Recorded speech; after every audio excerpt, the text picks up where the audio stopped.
Tongi soat 7 kimdir endi ishga ketmoqchi bo'lsa, kimdir hozirgina ishdan charchab keldi.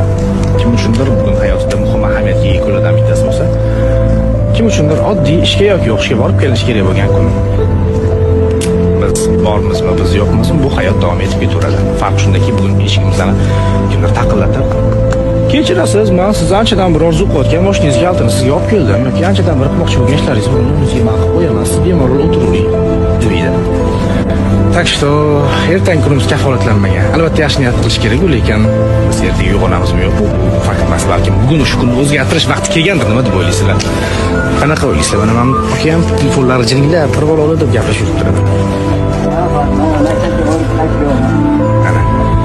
Har bitta inson har bitta kunidan mazza qilib zavqlanib, yashash uchun berilgan bu dunyoda yashash kerak, harakat qilish kerak, yengil yaratish kerak, ukalar. Так что kuninglar xayrli o'tsin.